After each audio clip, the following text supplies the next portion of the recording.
Welcome to lab number 7, where we'll be studying the chemical energy of a battery. We're going to be making our own batteries. We're going to do it in a couple of ways. We're going to be using a lemon and some different metals, and then we're going to make a battery that consists of multiple cells, and I'll explain that in just a second. Just some terminology largely here. There's a lot of chemistry involved, and if you know that chemistry, great, but you won't really have to know it. We basically want you to get an understanding of batteries and how they could be used to light bulbs and kind of what are the elements that go into batteries. Now, these would be considered alkaline batteries. In other words, they're not rechargeable batteries. Rechargeable batteries work very differently. They have different elements in them, often lithium and ion, and because of the electrolyte, the solution they're in, they can be recharged. But the fundamentals are actually similar. It's just the chemical makeup and the way those particular elements react are a little bit different. So just a little bit of terminology and the general ideas. So the general idea is that we take two different metals, and the metals are such that the way they react with the chemical means they either want to give up electrons or they want to collect electrons. A little more complicated than that. They actually want to give up ions, which ions are charged atoms, or they want to accept charged ions. But the fundamental idea is the same. I have two different types of metal, and not any two metals work. The chemistry of the metals really does matter, and that's something you're going to get to explore today because you're going to try a bunch of different metals. In this picture, I have a piece of zinc and a piece of copper. That's a very common arrangement, and it's one of those that you'll get to explore. But even though I have two specific metals here, I want you to understand the more general terminology. One of the terminals of your battery will be negative, and we call the negative one the anode. The other terminal of your battery will be positive, and we call that the cathode. In this case, the zinc is the anode, it's going to be negative, and the copper is the cathode. That will be something you'll be determining today. And so the general idea is we insert these two metals into some form of an acid, and we call this thing the electrolyte. And it is a conductor of charge. So it kind of completes the circuit. It lets the charged particles go from one side to the other so that they can then flow around the circuit and cause, say, a light bulb to light or a fan to turn or any number of things.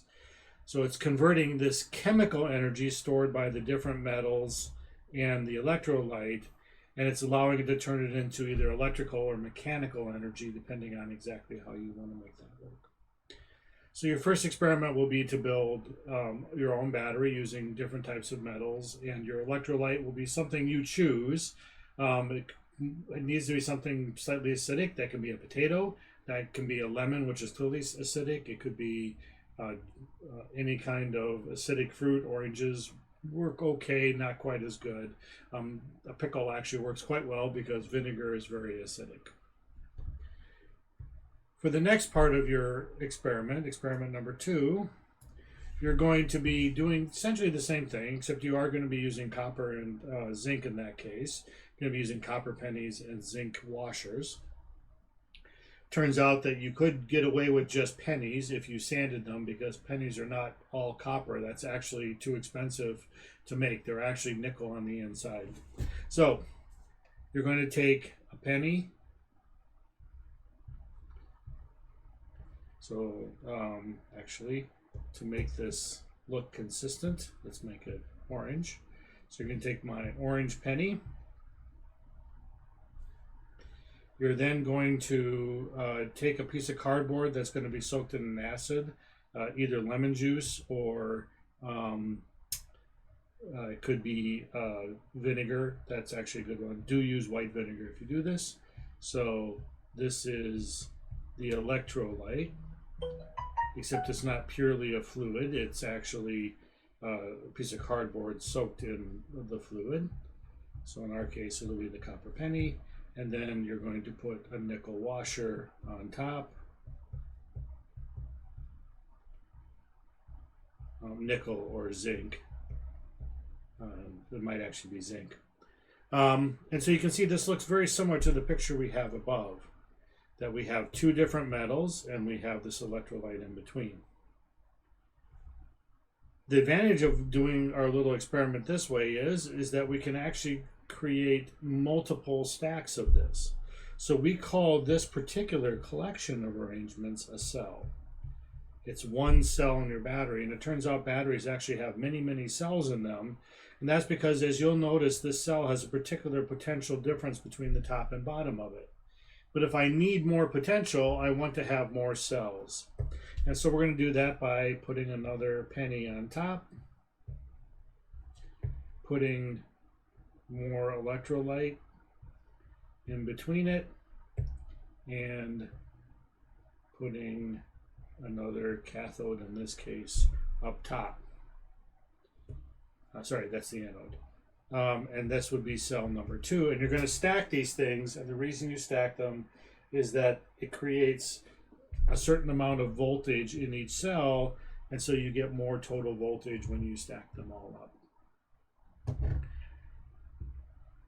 So that's the general idea. The last thing you're going to be working with today is a light bulb to try and make it light up. And we're going to be using a special type of light bulb. They look a little bit like this, if you'll forgive my rather crude drawing. So they're going to be white. They're in one of your bags. But that doesn't mean they're in different colors. They actually are different colors because of the way the LED works. The kind of the physical makeup of the material inside actually forces them to glow at different colors. One of the features you'll notice about the LED is there's going to be 2 wires, we call these things legs, that stick out, and one leg is longer than the other leg. And that's important because unlike your incandescent light bulbs, the ones that you screwed into the little holder, that can be run either way, it doesn't matter which end you made plus and which end you made minus, it turns out LEDs actually do have a direction associated with them.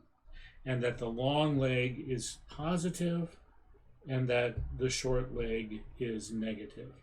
So if you want to make them glow, you want to make sure that the long leg is hooked up to the positive end of your battery, something you'll have to determine, and the short leg is hooked up to the negative end of your battery. Again, something you'll have to determine. If nothing else, if it doesn't work, try turning your LED into the other direction. As you might find, different colored LEDs might require different voltages to actually make them glow. And that's not an error in your experiment. That's actually really what's going on with these types of LEDs that we've given you. So I hope you have a little fun with this. You get a little chance to build batteries and explore and understand a little bit more about how chemical batteries work. They're very useful for generating electricity. Of course, they have the downside is that once they've consumed up all of the chemical reaction inside them, they don't work anymore and you need to get a new one. Unlike a rechargeable battery, which is very, very important for, say, electric cars, that you can recharge those and use them again and again and again.